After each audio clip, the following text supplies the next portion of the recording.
Welcome to my channel.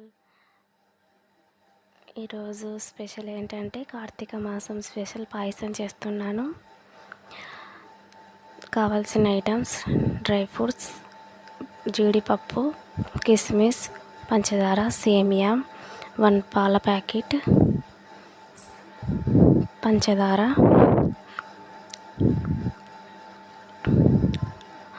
ఒక గిన్నె పాయసం చేసుకోవడానికి, ఇంకొక బౌల్ పాలు వేడి చేసుకోవడానికి,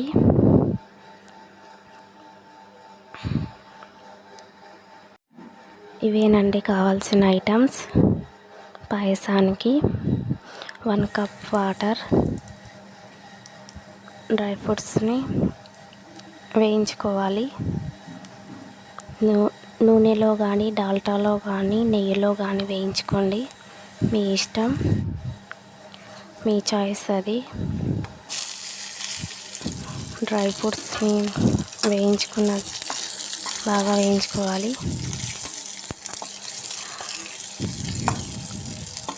వేయించుకున్న తర్వాత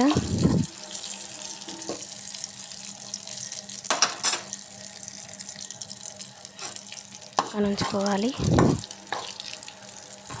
డ్రై ఫ్రూట్స్ని. నెక్స్ట్ సేమియాలు వేయించుకోవాలి. ఒక పెన్నం పెట్టుకొని బ్రౌన్ కలర్ వచ్చేదాకా సేమియాను వేయించాలి.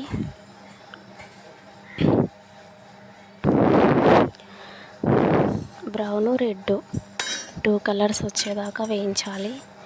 మరీ ఎర్రగా వేపుకోవద్దు, కొంచెం లైట్గా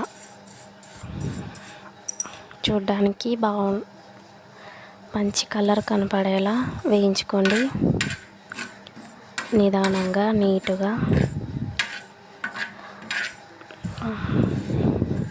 సేమియాలు వేయించుకొని పక్కన ఉంచుకోవాలి.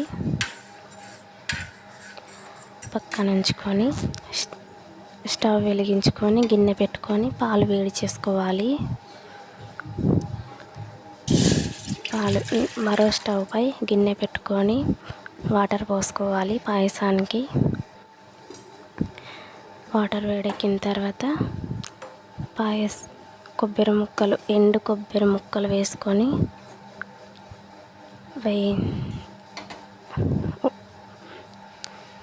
ఉడకనివ్వాలి. పాలు కాగిపోయాయి, ఒక పొంగు వస్తే చాలు. కొబ్బరి ముక్కలు, వాటర్ పొల్లుతున్నాయి. అలా పొల్లుతుండగా మనం వేయించి పెట్టుకున్న సేమియాలను వేసేసుకొని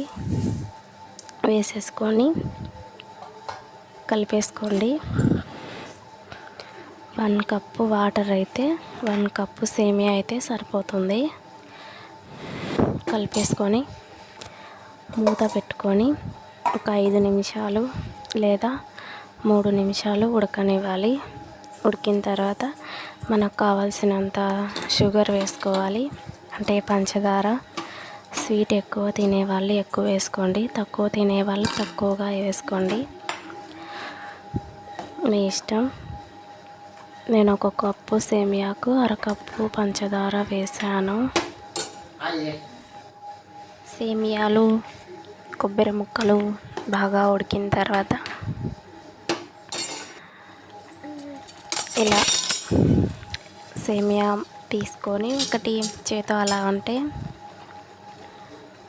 తెలిసిపోతుంది ఉడికినేది లేనిది. మనం ముందుగా కాచి ఉంచుకున్న పాలను పోసేసుకోవాలి. సేమియా పాయసం ప్రాసెస్ ఇలా చేసుకుంటే అస్సలు చిక్కబడదు, టేస్టీగా బాగుంటుంది. కార్తీక మాసంలో మనం రోజుకొక స్వీట్ చేసుకుంటాం కాబట్టి ఈరోజు సేమియా పాయసం చేశాను. మీకు నచ్చినట్లయితే ట్రై చేయండి. మా ఛానల్ని మొదటిసారి ఎవరైనా చూస్తున్నట్లయితే లైక్ చేయండి, షేర్ చేయండి, సబ్స్క్రైబ్ చేయండి friends. Okay friends, bye. Payasam ready అయిపోయింది. లాస్ట్న డ్రై ఫ్రూట్స్ వేసేసుకొని గార్నిష్ చేసేసుకోవడం.